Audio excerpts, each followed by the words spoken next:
जय श्री माता जी। परम पूज्य श्री माता जी, ये आप ही का धरती, आप ही का ध्यान, आप ही का चैतन्य, कृपा करके आप सारे संतों की, सारे शुद्धात्मा को परम चैतन्य की वर्षा प्रदान करने हेतु सारे देव देवियों के साथ ये ध्यान और मेडिटेशन के मंच पर पधारिए और सभी संतों को, सभी शुद्धात्मा को, सभी देवदूतों को परम चैतन्य कीजिए, निर्विचारिता सिद्धि प्रदान कीजिए। परम पूज्य श्री माता जी, आपके श्री चरण कमल पर कोटि कोटि नमन। कुंडली उठा के बंधन लेंगे।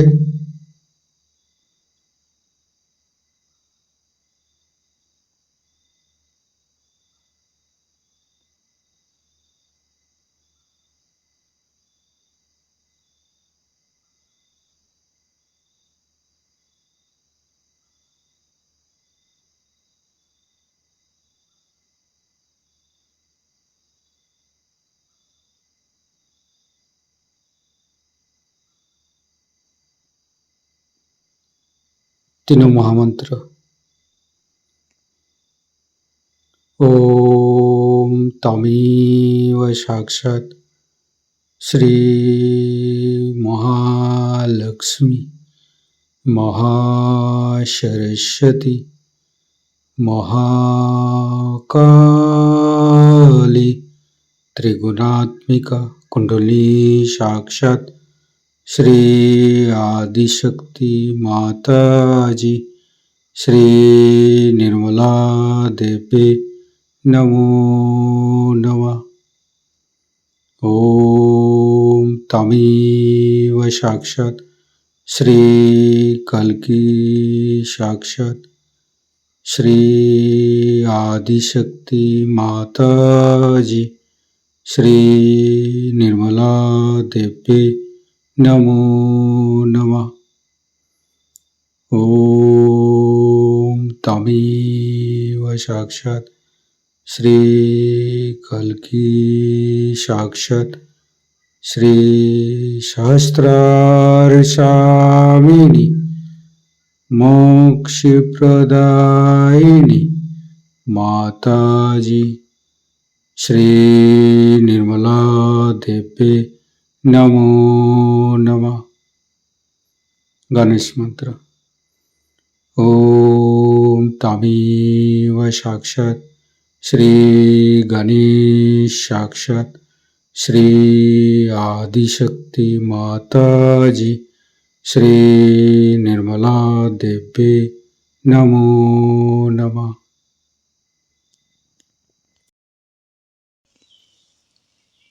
दोनों हाथ खुला हुआ परम पूज्य श्री माता जी को बिंदी को देखते रहेंगे। मन में अच्छे अच्छे चिंता, अच्छे अच्छे भाव लेके आएंगे। परम पूज्य श्री माता जी कृपा करके हमारे हृदय को सच कीजिए। सच हृदय कमलासन पर श्री चरण को स्थापित कीजिए। माँ परम पूज्य श्री माता जी के श्री चरण की शीतलता हम हृदय पर अनुभव करेंगे। परम पूज्य श्री माता जी, हम अज्ञानी हैं। हमारी अज्ञानता के वश में यदि आपकी शान के खिलाफ कोई गलती हुआ हो, कृपा करके आप मुझे क्षमा कर दीजिए। माँ धीरे धीरे चित्त को तीनों मूलाधार पर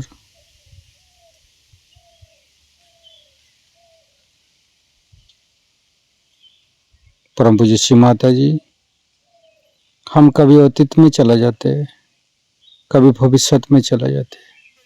कृपा करके अतीत और भविष्य को भुला के हमें मध्य में स्थापित कीजिए माँ। हे आदिशक्ति माँ, हमें वर्तमान में स्थापित कीजिए, हमें आध्यात्मिक उत्थान दीजिए।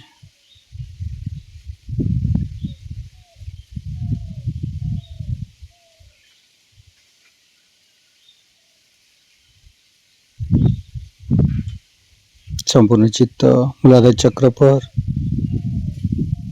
लेफ्ट मूलाधार, राइट मूलाधार, मध्य मूलाधार। परम पूज्य श्री माता जी, आप ही तो प्रभु गणेश है। कृपा करके हमारे अंदर अबोधिता और पवित्रता को रक्षा कीजिए।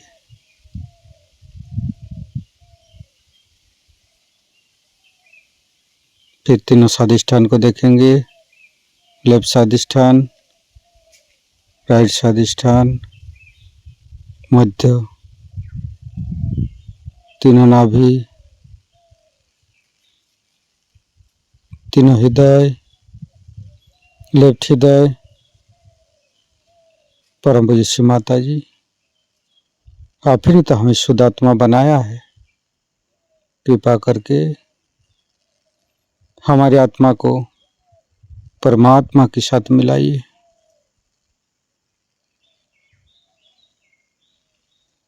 लेफ्ट विशुद्धि। परम पूज्य श्री माता जी, शुद्ध आत्मा संपूर्ण निर्दोष है माँ। श्री माता जी, मैंने कोई भूल नहीं किया माँ। श्री माता जी, हम संपूर्ण निर्दोष है माँ।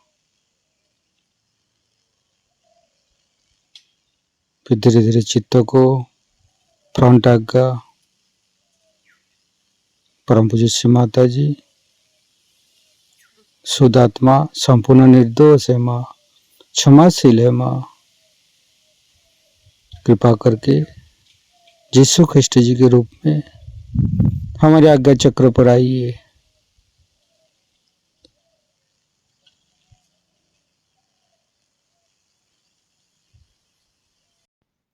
धीरे धीरे चित्त को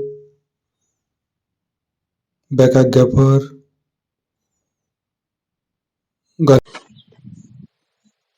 ओम नमस्ते गणपतये। तमेव प्रत्यक्षं तत्त्वमसि, तमेव केवलं कर्तासि, तमेव केवलं धर्तासि, तमेव केवलं हर्तासि, तमेव सर्वं खल्विदं ब्रह्मासि, तं साक्षादात्मसि नित्यं। हरितं वच्मि सत्यं वच्मि, अवतं माम् अववक्तारम्, अवसोतारम्, अवदातारम्, अवधातारम्, अवानुचानमवशिष्यम्, अवपश्चातात्, अवपुरस्तात्, अवोत्तरातात्, अवदक्षिणातात्, अवचोदातात्, अवधरातात्, सर्वतो मां पाहि पाहि समन्त्रात्। तं वाङ्मयस्तं चिन्मयो, तं आनन्दमयस्तं ब्रह्ममयो, स्तं सच्चिदानन्दादित्योऽसि, स्तं प्रत्यक्षं ब्रह्मासि, स्तं ज्ञानमयो विज्ञानमयोऽसि। सर्वं जगदं तत्तो जयते, सर्वं जगदं तत्तुत्तिष्ठति, सर्वं जगदं त्वयि लयमस्यति, सर्वं जगदं त्वयि पत्येति। तं भूमिरापो नालो नीलो नमः।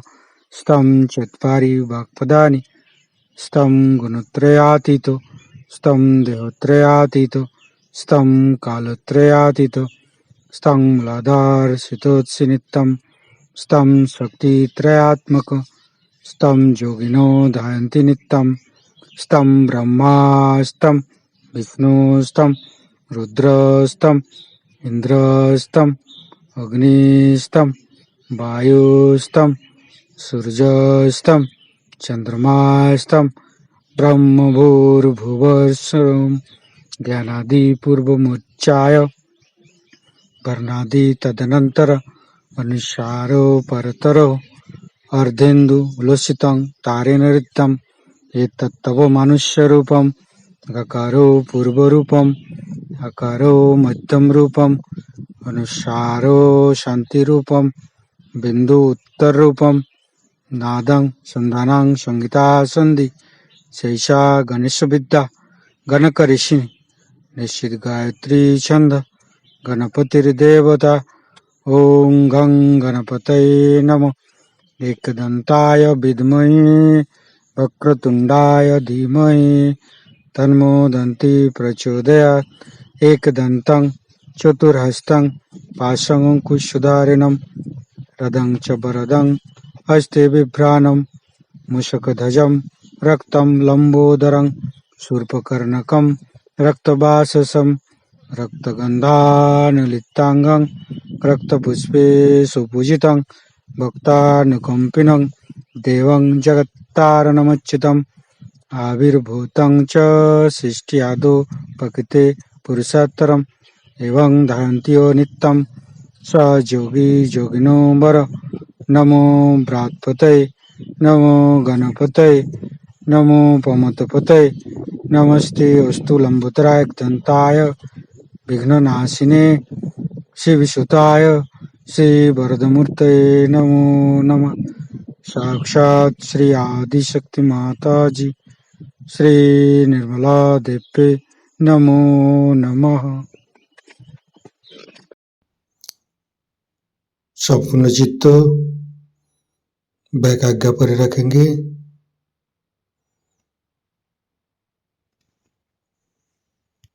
परम पूज्य श्री माता जी, मैंने सबको क्षमा किया, कृपा करके आप भी मुझे क्षमा कर दीजिए।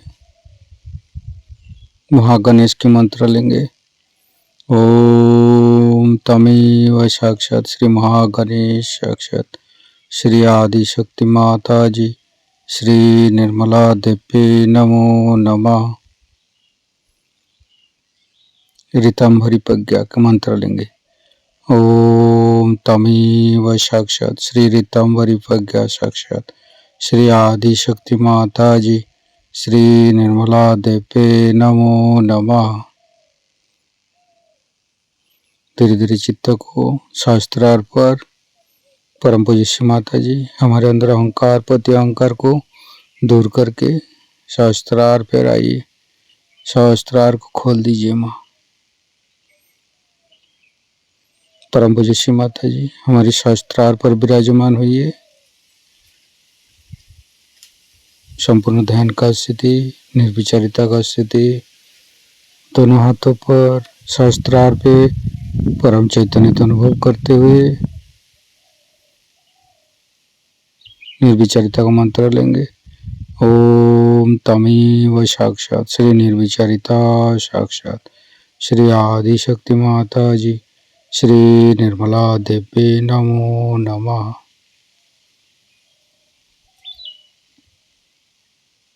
शास्त्रार्थ का मंत्र लेंगे।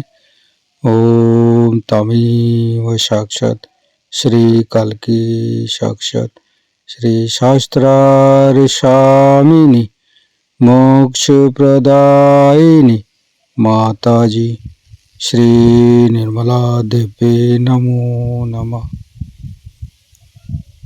संपूर्ण चित्त शास्त्रार्थ पर परम पूज्य श्री माता जी का अमृत बने हम शास्त्रार्थ से गान करेंगे। आपके अंदर इस प्रकार परमात्मा ने 14 स्तर बनाए। अगर आप गिनिए सीधे तरीके से तो भी अपने अंदर आप जानते हैं कि 7 चक्र के सर्व कहा या उसके अलावा और 2 चक्र जो है उसके बारे में आप लोग बातचीत ज़्यादा नहीं करते। वो है चंद्र का चक्र और सूर्य का, फिर एक हंसा चक्र है। इस प्रकार 3 चक्र और आ तो 7 और 3 10। उसके ऊपर और 4 चक्र, सहस्त्रार से ऊपर और 4 चक्र, और उन चक्रों के बारे में भी मैंने आपसे बताया था। अर्थबिंदु, बिंदु, वलय और प्रदक्ष। ऐसे 4 सहयोग के बाद भी जबकि आपका सहस्त्रार खुल गया है, उस पर भी ये 4 चक्रों में आपको जाना। अर्धबिंदु, बिंदु, वलय और प्रदक्षिण, इस 4 चक्रों के बाद कह सकते हैं कि हम लोग सहयोगी हो। और दूसरी तरह से भी आप देखें तो हमारे अंदर 14 स्थितियां सहस्त्रार तक पहुंचने पर भी है, जब उसको विभाजित की जाए तो 7 चक्र में ईड़ा नाड़ीकर और 7 पिंगला नाड़ीकर हैं। मनुष्य जब चलता है तो वो सीधे नहीं चलता, वो पहले लेफ्ट में आता है, फिर राइट में जाता है, लेफ्ट में आता है, फिर राइट में जाता है। और कुंडलिनी जो है वो भी जब चलती है तो इन दोनों में विभाजित होती हुई चलती। इसकी वजह ये है कि मैं आपको यह समझा कि 2 रस्सी और दोनों रस्सियां इस प्रकार नीचे उतरते वक्त या ऊपर चढ़ते वक्त भी 2 अवगुंठन लेती है। जब 2 अवगुंठन लेती है तो उसके लेफ्ट और राइट इस प्रकार से, पहले लेफ्ट और फिर राइट, दोनों के अवगुंठन होने से फिर राइट वाली राइट को आ जाती है, लेफ्ट वाली राइट को चली जाती। आप अगर इसको देखें तो मैं आपको दिखा सकती हूँ कि अगर समझ लीजिए इस तरह से आया, अब इसने एक चक्कर लिया और दूसरा चक्कर लेने में फिर आ गई इसी तरफ से, इस तरफ से आया, इसने एक चक्कर लिया, फिर दूसरा चक्कर लिया, फिर इस प्रकार 2 अवगुंठन उसके होते जाते हैं। इसीलिए आपको जब कुंडलिनी चलती है इस चक्र पे आपको दिखाई देता है कि लेफ्ट पकड़ा है या राइट, क्योंकि कुंडलिनी तो एक, फिर आपको एक ही चक्र पे दोनों चीज दिखाई देती। इस प्रकार आप देखें कि लेफ्ट पकड़ा है या राइट पकड़ा है। तो इस प्रकार हमारे अंदर लेफ्ट और राइट जब दोनों का विभाजन किया जाए एक चक्र का तो 7 गुनी 14, वैसे ही हमारे अंदर 14 स्थितियां तो पहले ही क्रॉस करनी पड़ती है जब आप सहस्त्रार। और अगर इसको आप समझ लें कि 7 ये और ऊपर के 7, इस तरह भी वो 14 का एक मार्ग है। इसलिए 14 चीज जो है वो कुंडलिनी शास्त्र में बहुत महत्वपूर्ण चीज है। और जब तक हम इस चीज को पूरी तरह से न समझ लें कि इस 14 चीजों से जब हम परे उठेंगे तभी हम सहयोग के पूरी तरह से अधिकारी हैं। हमको आगे बढ़ते ही रहना चाहिए और उसमें पूरी तरह से रचते रहना।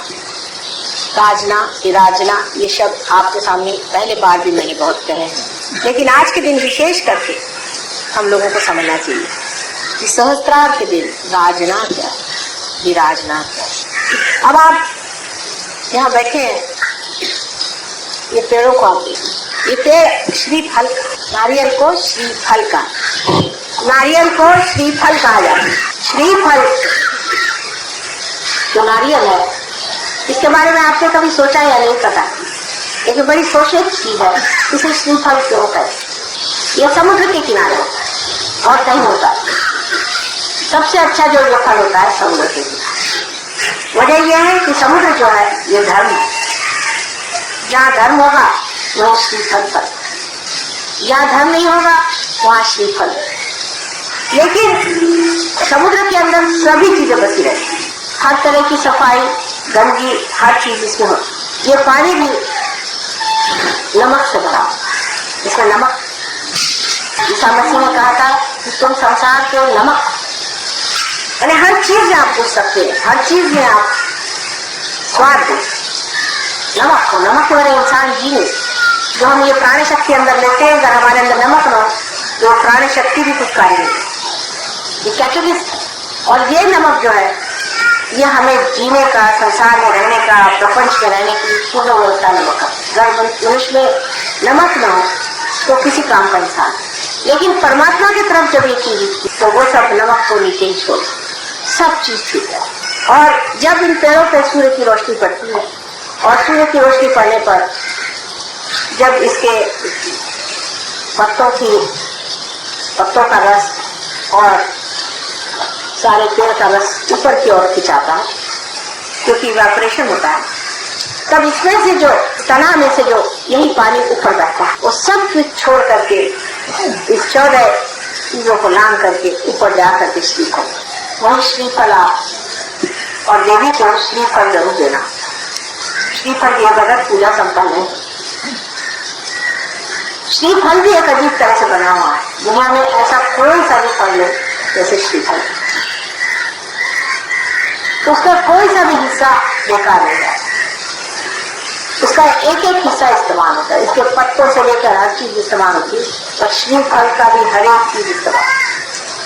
और देखें श्रीफल भी मनुष्य के सहस्त्रार जैसे बाल अपने हैं, इस तरह से श्रीफल के भी बाल है, यही श्रीफल। इसमें बाल होते हैं ऊपर में, इसके प्रोटेक्शन के, मृत्यु से प्रोटेक्शन हमें बालों से, इसलिए बालों का बड़ा मान किया जाता है। बाल बहुत महान और बड़ी शक्तिशाली चीज है, क्योंकि आपको प्रोटेक्ट कर, इससे आपकी रक्षा हो।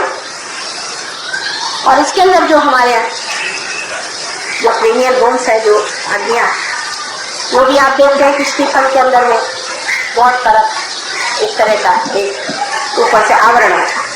उसके बाद हमारे अंदर ग्रे मैटर और व्हाइट मैटर, ऐसी दो चीजें हमारे को, और उसके अंदर पानी होता है जो हमारे में सेरेब्रोस्पाइनल फ्लूइड होता है, पानी होता है, वो भी मिलते। तो ये साक्षात श्रीफल जो है यही हमारा, जब इनके लिए ये फल है तो हमारे लिए ये फल, जो हमारा ब्रेन है ये हमारे सारे उत्क्रांति का फल। आज तक जितनी हमारा रिवोल्यूशन हुआ है, जो अमीबा से आज हम इंसान बने, वो सब हमने इस ब्रेन के स्वरूप पाया। ये जो ब्रेन है, ये सब कुछ हमने जो कुछ पाया इस ब्रेन, इसी में सब तरह की शक्तियां, सब तरह का, इसी में सब पाया हुआ धन संचित। अब इस हृदय के अंदर जो आत्मा विराजती है और उसका जो प्रकाश हमारे अंदर सहयोग के बाद 7 परतों में फैलता है दोनों तरफ से, वो तभी हो सकता है जब आदमी का संस्कार।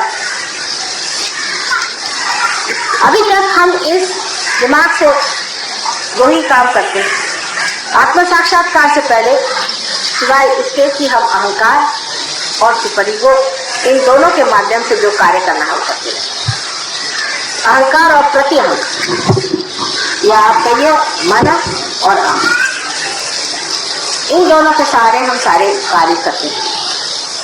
लेकिन रियलाइजेशन के बाद हम आत्मा के सहारे कार्य करते हैं। आत्मा रियलाइजेशन से पहले हृदय में ही विराजमान, बिल्कुल अलग तना क्षेत्र के बना हुआ, आप देखते रहे। उसका काम वो अपना जैसा भी है देखने का मात्र वो करते रहता है, लेकिन उसका प्रकाश हमारे चित्त में नहीं, वो हमसे अलग है, वो चित्त में नहीं। रियलाइजेशन के बाद वो हमारे चित्त में आ जाता है, पहले चित्त में, और चित्त आप जानते हैं कि वॉइड में है। उसके बाद उसका प्रकाश सत्य में आ जाता है, क्योंकि हमारा जो मस्तिष्क है इसमें प्रकाश आ जाने से हम सत्य को जानते हैं। जानते माने ये नहीं कि बुद्धि से जानते, तो साक्षात में जानते कि यह है सत्य। उसके बाद उसका प्रकाश हृदय में दिखाई, हृदय प्रगाढ़, हृदय बढ़ने लग जाता है, विशाल होने लगता है, उसकी आनंद की शक्ति लगती है। इसीलिए सच्चिदानंद, सत, चित और आनंद, सत मस्तिष्क में, चित्त हमारे धर्म में, और आनंद हमारे आत्मा में प्रकाशित होने लगता। उसका प्रकाश पहले धीरे धीरे फैलता है, ये आप सब जानते। उसका प्रकाश धीरे धीरे बढ़ता है, सूक्ष्म चीज होती है, पहले बहुत सूक्ष्म, क्योंकि हम जिस स्थूल व्यवस्था में रहते हैं उस व्यवस्था में उस सूक्ष्म को पकड़ना कठिन जाता है, धीरे धीरे वो पकड़ आ जाता है। उसके बाद आप बढ़ने लग जाते, अग्रसर हो, संस्कार का एक पर्दा खुलने से ही कुंडली में ऊपर आता है। लेकिन उसका प्रकाश चारों तरफ जब तक नहीं फैलेगा, सिर्फ ऊपर कुंडली में आ जाने से आपने सदाशिव के पीठ को नमस्कार कर, आपके अंदर के आत्मा का प्रकाश धुंधला धुंधला बहना। लेकिन अभी इस मस्तिष्क से वो पूरा किया। अब आश्चर्य की बात है कि आप अगर मस्तिष्क से इसको फैलाना चाहे तो नहीं फैला। अपना मस्तिष्क और अपना हृदय, इसका अब बड़ा संतुलन सिखाना होगा। आपको तो पता ही है कि जब आप अपने बुद्धि से बहुत ज्यादा काम करते हैं तो हार्ट फेलियर हो जाता है, और जब आप हार्ट से बहुत ज्यादा काम करते हैं तो आपका ब्रेन फेलियर। इनका एक संबंध बना हुआ, पहले से बना, बहुत गहन संबंध, और उस गहन संबंध की वजह से जिस वक्त आप पार हो जाते हैं इसका संबंध और भी गहन होना पड़ता है। हृदय और इस ब्रेन का संबंध बहुत ही घना होना चाहिए। जिस वक्त पूरा इंटीग्रेट हो जाता है तब चित्त आपका जो है पूर्णतः परमेश्वर स्वरूप है। ऐसा ही कहा जाता है हठ योग में भी कि मन और अहंकार दोनों का लय हो जाता है। लेकिन इस ऐसी बात करने से तो किसी के समझ में नहीं आएगा इसका लय कैसे होगा। मन और अहंकार वो मन के पीछे लगे रहते हैं, अहंकार के पीछे लगे रहते हैं। अहंकार को मारते रहो तो मन बढ़ जाता है, मन को मारते रहो तो अहंकार बढ़ जाता है। मुझे समझ नहीं आता ये पागलपन क्या है, ये किस तरह से किया जाए। मन और अहंकार दोनों को किस तरह से किया जाए, उसका एक ही द्वार है आज्ञा। आज्ञा चक्र पे काम करने से मन और अहंकार जो है पूरी तरह से लय हो जाए और वो लय होते ही हृदय और ये जो ब्रेन है इनमें पूरा सामंजस्य पहले आ जाता है रिकॉर्ड। लेकिन एकता नहीं है, इस एकता को ही हमको पाना है। तो आपका जो हृदय है वही संस्कार हो जाता है और आपका जो संस्कार है जो आप सोचते हैं वही आपके हृदय में है और जो कुछ आपके हृदय में है वही आप। ऐसी जब गति हो जाए तो कोई भी तरह की आशंका, कोई भी तरह का अविश्वास, किसी भी तरह का भय, कोई सी भी चीज हो। जैसे आदमी को भय लग जाए तो उसे क्या करते हैं कि उसको ब्रेन से सिखाते हैं कि देखो भाई भय करने की कोई बात नहीं, देखो तुम तो बेकार चीज को डर रहे थे, ये देखो प्रकाश लेकर। फिर वो अपनी बुद्धि से तो समझ लेता है और फिर डरता है। लेकिन जब दोनों चीज एक हो जाए, आप इस बात को समझने की कोशिश कि जिस मस्तिष्क से आप सोचते हैं, जो आपके मन को समझाता है और संभालता है,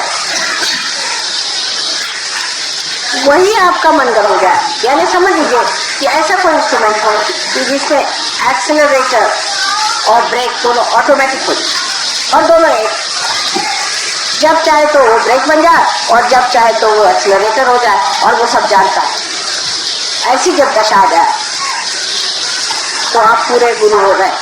ऐसी दशा हमको आनी। अभी तक आप लोग काफी उन्नति कर गए, काफी ऊंचे स्तर पे थे। जरूर आपको कहना चाहिए कि अब आप श्री फल हो गए। लेकिन मैं हमेशा आगे की बात इसलिए करती हूँ कि इस पेड़ पे भी अगर चढ़ना हो तो क्या आपने देखा है किस तरह से लोग चढ़ते हैं। अगर एक आदमी को चढ़ा के देखिए तो आप समझ जाएंगे कि वो एक डोर बांध लेता है चारों तरफ चढ़ने और उस डोर के ऊपर फंसाते जाता है। वो डोर जब ऊपर फंस जाता है तो उस पर वो चढ़ता है। इसी तरह से अपनी डोर को ऊंची फंसाते जाना और यही जब आप सीख लेंगे तभी आपका चढ़ना बहुत जल्दी है। और ज्यादातर हम डोर को नीचे फंसाते हैं। सहयोग में आने के बाद भी डोर हम नीचे की तरफ फंसाते और कहते माँ हमारी तो कुछ प्रगति नहीं। अबे होगी क्या कि जब तुम डोर ही उसी तरफ फंसा के नीचे उतरने की व्यवस्था करते हो। जिस वक्त नीचे उतरना तो डोर की फंसाने की जरूरत है। आप जरा सा ढील दे दीजिए, डर आप नीचे चले। वो तो इंतजाम पहले से बना हुआ नीचे आने, ऊपर चढ़ने का इंतजाम बनाना पड़ता। तो कुछ बनने के लिए मेहनत करनी पड़ती है और जो पाया उसे खोने के लिए कोई मेहनत की जरूरत है। आप सीधे चले आइए कोई उसमें कोई तो प्रश्न खड़ा नहीं होता। इसको अगर आप समझ लें इस बात को तो आप जान लेंगे कि नजर अपनी हमेशा ऊंची है। कल कोई से भी सीढ़ी पर आप खड़े हैं लेकिन आपकी नजर ऊंची है, वो आदमी उस आदमी से बहुत ऊंचा है जो ऊपर खड़े होकर के भी नजर नीचे रखते। इसीलिए कभी कभी बड़े पुराने सहयोगी भी धक्के नीचे चले आते हैं। लोग बताते कि हाँ ये तो बड़े पुराने सहयोगी थे, इतने साल से आपके साथ रहे, ये किया वो किया, पर नजर तो उनकी हमेशा नीचे रखी। तो मैं इसे क्या करूँ, अगर नजर नीचे रखी तो वो चले आएंगे। नजर हमेशा ऊपर आनी चाहिए। अब इसे भी फल को देखना है तो नजर आपकी, इनकी भी नजर, इन सब की नजर ऊपर, क्योंकि बगैर नजर ऊपर किए हुए वो जानते ना हमें सूर्य को पा सकते हैं, न ये कार्य हो सकता है, न तो हम श्रीफल बना। वृक्ष को बहुत अच्छे से देखना चाहिए और समझना चाहिए। सहयोग आप वृक्ष से बहुत अच्छे से सीखें। बड़ा भारी ये आपके लिए गुरु है। जैसे कि जब हम वृक्ष की ओर देखते हैं तो पहले देखना चाहिए कि अपनी जड़ों को कैसे बैठा, पहले अपनी जड़ को ही संभाल लेता है। और जड़ को संभालने के लिए ये क्या करता है, जड़ में घुसा जाता है। ये हमारा धर्म, यही हमारा चित्त, इसमें यह घुसा चला है और उसी चित्त से वो खींचता है सर्वव्यापी शक्ति। ये तो उल्टा पेड़ है, ऐसा कहिए तो। वो सर्वव्यापी शक्ति को ये जड़ खींचने लगा, और इसको खींचने के बाद ये आखिर उसको खींच के करना क्या, फिर उसकी नजर ऊपर जाती है और इसी प्रकार वो श्रीफल बना। आपका सहस्त्रार भी इसी श्रीफल जैसा माँ को अत्यंत प्रिय, और इसी सहस्त्रार को समर्पण करना। अनेक लोगों ने कल मुझसे कहा कि माँ हाथ में तो ठंडा आता है, पैर में भी ठंडा आता है, तो ध्यान नहीं। वहाँ कौन बैठा हुआ, बस इसको जान लेना चाहिए, यहाँ से ठंडक आ जाए। और वहाँ जो बैठे हुए हैं वो सारे ही चीजों का फल है। इस पेड़ की जो नीचे गड़ी हुई जड़ें हैं, वो भी, इसकी जो तना है, इसकी जो मेहनत है, इसका जो इवोल्यूशन है, ये सब कुछ अंत में जाकर के वो फल है। उस फल में सब कुछ नहीं है, फिर से उस फल को आप जमीन में डाल दीजिए, फिर से यही सारी चीजें, वो सब का अर्थ वही है, वो सब का अंत वही। सारे संसार में जो कुछ भी आज तक परमात्मा का कार्य हुआ है, जो भी उन्होंने कार्य किया है, उसका सारा समग्र स्वरूप, फल स्वरूप आज का हमारा ये महायोग है। और उसके स्वामी कौन है आप जानते? तो ऐसे शुभ समय पे आप लोग पैदा हुए हैं, ऐसे शुभ अवसर में आकर के आप लोग प्राप्त किए, तो धन्य समझना चाहिए। और इस श्री फल स्वरूप होकर के और आपने समर्पित पेड़ से जब भी फल हटाया जाता है, जब वो परिपक्व होता है, नहीं तो बेकार है, तो उससे पहले तो माँ को नहीं दिया। इससे परिपक्वता होती है, बचपना छोड़ दे। जब तक बचपना रहेगा आप पेड़ पे चिपके रहेंगे, लेकिन समर्पण के लिए पेड़ पे चिपका हुआ फल किसका होगा? इस पेड़ से हटा करके जब वो समर्पित हो, तभी माना जाता है कि पूजा संपन्न हुई। इसके सहज समझने के लिए एक बड़ा भाई आपके सामने प्रतीक रूप से स्वयं साक्षात श्री फली खड़ा हुआ है। ये बड़ी मेहरबानी हो गई कि आज यहाँ पर हम लोग सब एकत्रित हुए और इस महान समारोह में इन सब पेड़ों ने भी हमारा साथ दिया। ये भी सारी बातों से निनादित, ये भी पंडित और ये भी सुन रहे हैं, इसी ताल पे ये भी नाच रहे हैं, ये भी समझ रहे हैं कि बात क्या है। इसी प्रकार आप लोग के भी जो श्रीफल है उसको पूरी तरह से उसको परिपक्व करने का एक ही तरीका है कि अपने हृदय से सामंजस्य बने, हृदय से एकाकार होने की। हृदय में और मस्तिष्क में कोई भी अंतर नहीं है। हृदय से इच्छा करते हैं और मस्तिष्क से उसको पूर्ति करते हैं। दोनों चीज जब एकाकार हो जाएगी तभी आपको उसका पूरा लाभ। अब सर्वसाधारण लोगों के लिए सहयोग एक बड़ी सीक्रेट बात है, इनकी समझ नहीं आई, क्योंकि उनका जीवन ही रोजमर्रा का इसी लेवल पर, उसी पे चल। लेकिन आपका लेवल अलग, आप अपने लेवल से रहिए। दूसरों की ओर अधिकतर जब आप देखते हैं तो दया देखिए, क्योंकि ये बेचारे क्या, उनका क्या हो, कहाँ जाए कि समझ नहीं आता इनकी गति क्या, कौन से मार्ग में पहुंचने वाले, इसको समझ करके। और आप लोग ये समझे कि इनको अगर समझाने से समझ आ जाए सहयोग तो बहुत अच्छा है, समझाया जाए, उनको बताया जाए। लेकिन अगर ये लोग परवाह न करें तो इनके आगे सर फोड़ने से कोई फायदा नहीं, अपने सीख फल को खोलने से कोई फायदा नहीं।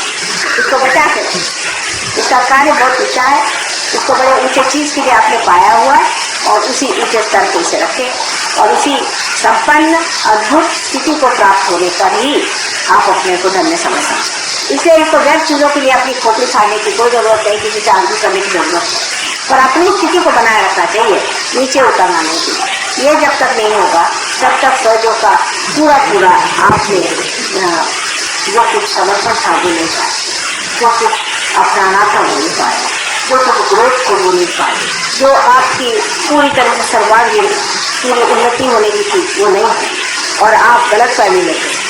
इससे किसी भी मिथ्या चीज पर आप ये न सोचे कि हम कोई बड़े भारी सहयोगी हो गए या कुछ। जब आप बहुत बड़े हो जाते तो आप झुक जाते। देखिए इन पेड़ों की ओर हवा उल्टी तरफ बह रही, वास्तविक है पेड़ों को तो इस तरफ झुक जाना चाहिए, जबकि हवा इस तरफ बह रही, लेकिन पेड़ किस तरफ झुके जाए।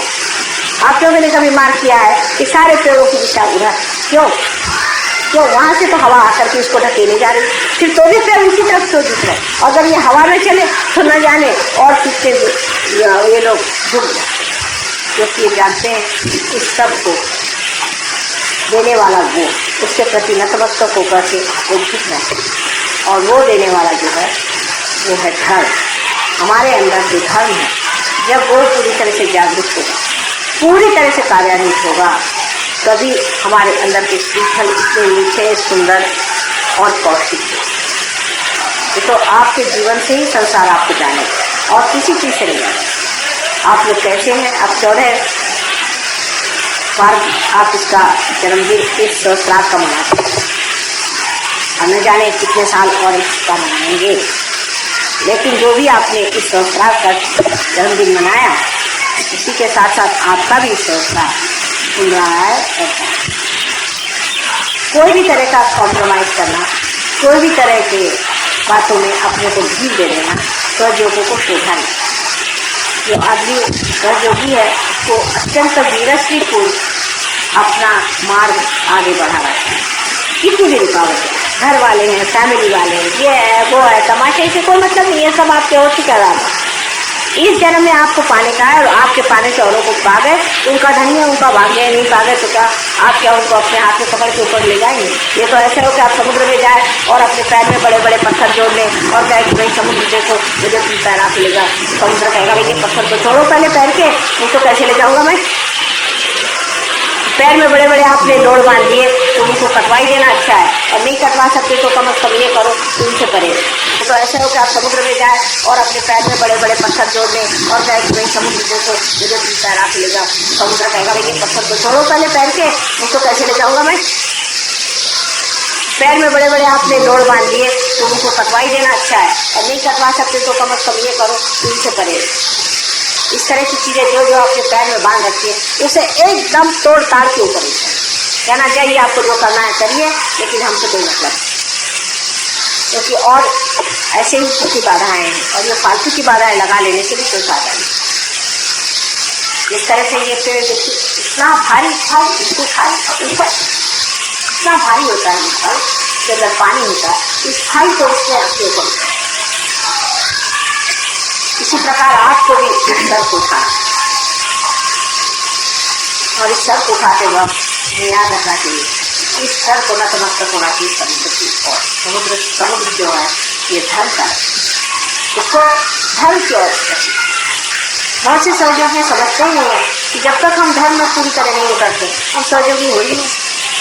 हर एक तरह की गलतियाँ करते रहते हैं। जैसे बहुत से लोग हैं तंबाकू खाते हैं, सिगरेट पीते हैं, शराब पीते हैं, ये सब करते रहते हैं और फिर कहते हैं हमारे सहयोग में प्रगति नहीं। तो होगी कैसी? आप अपने पीछे हाथ धोकर के लगोगे। सहयोग के छोटे छोटे नियम है, बहुत सिंपल साधे हैं, जिसके लिए आपको शक्ति मिली है वो पूरी तरह से आप अपने आचरण में, व्यवहार में, और सबसे बड़ी चीज जो इनके झुकाव में है वो नतमस्तक होना और उस प्रेम को अपने अंदर से कर सकता है। जो कुछ आपने परमात्मा से पाया उस प्रेम को परमात्मा को समर्पित करते हुए याद रखना चाहिए कि सबके प्रति प्रेम है। अंत में यही कहना चाहिए कि जिस मस्तिष्क में, जिस संस्कार में प्रेम नहीं हो वहाँ हमारा वास नहीं। सिर्फ दिमाग में प्रेमी की बात आनी चाहिए कि प्रेम के लक्षण में क्या है।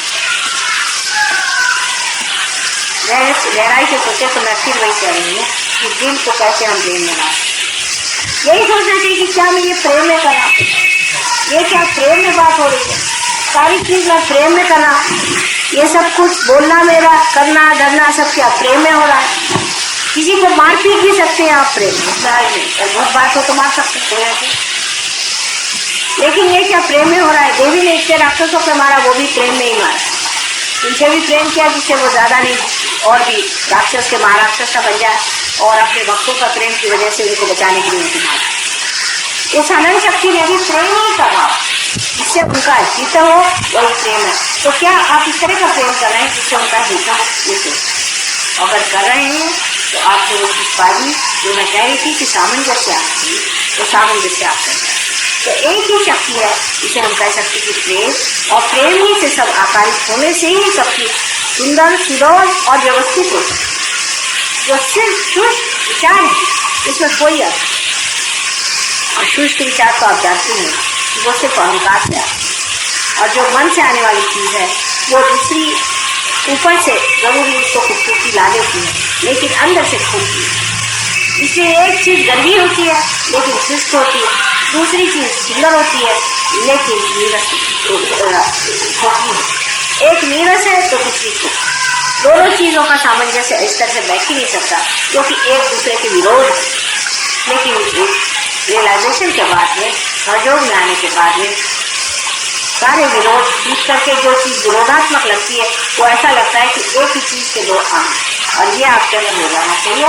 लेकिन ये चीज़ घटित होगी तब हमें मानना पड़ेगा कि हमने अपने संसार का 14वां जन्मदिन पूरी तरह से परमात्मा आप सबको सुखी रखे। और इस शुभ अवसर पे हमारी ओर से और सारे देवता की ओर से, परमात्मा की ओर से आप सबको अनंत आशीर्वाद।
सब जगत की तू महालक्ष्मी, सब जगत की तू महालक्ष्मी, सब जगत की तू महालक्ष्मी, सब जगत की तू महालक्ष्मी। माँ भवानी आदिशक्ति, माँ भवानी आदिशक्ति।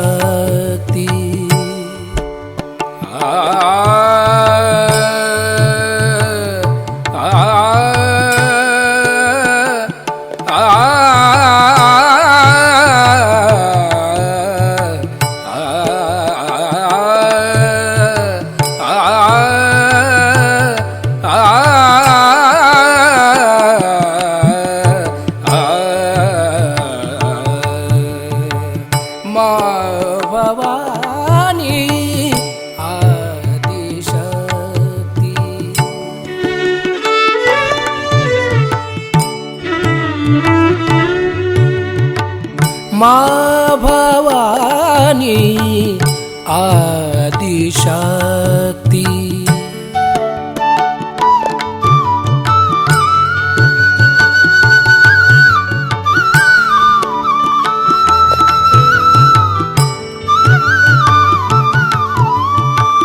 क्षमा का सागर हमें बनाओ, क्षमा का सागर हमें बनाओ।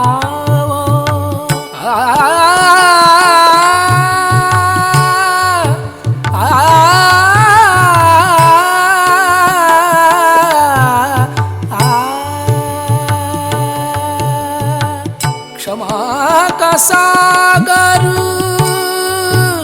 क्षमा का सागर हमें बनाओ। यही आज्ञा आशीष दिलाओ, यही आज्ञा आशीष दिलाओ।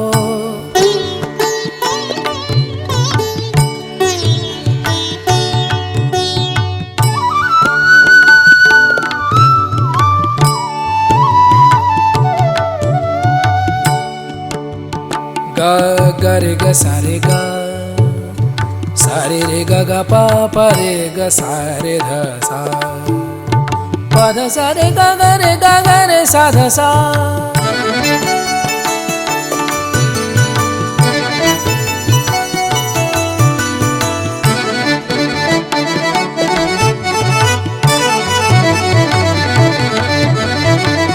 माँ भवानी आदि शक्ति,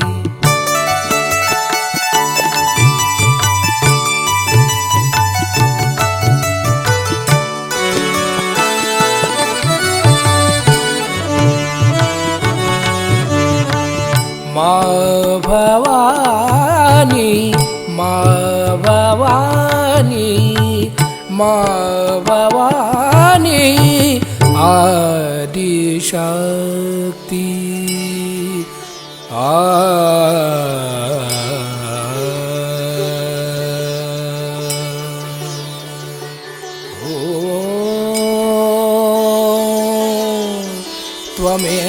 त्वमेव साक्षात् श्री जीसस मेरी माता, साक्षात श्री आदि शक्ति माता जी, श्री निर्मला देवी नमो नमः।